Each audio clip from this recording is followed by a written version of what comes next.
আমি বলেন আমি মোহাম্মদ, প্রত্যেকের নিজের নাম বলি।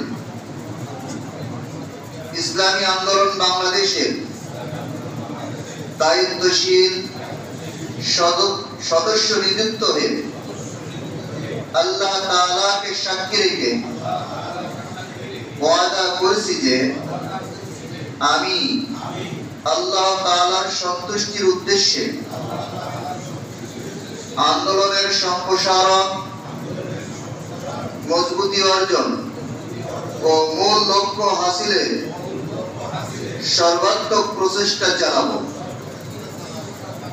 আন্দোলনের নীতিমালা ও নিয়ম শৃঙ্খলা যথাযথভাবে মেনে চলব।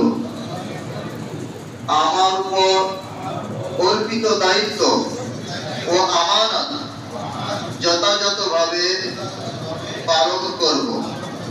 আল্লাহ তাআলা আমাকে এই ওয়াদা পালন করার তৌফিক দান করুন। আমিন। আসসালাম।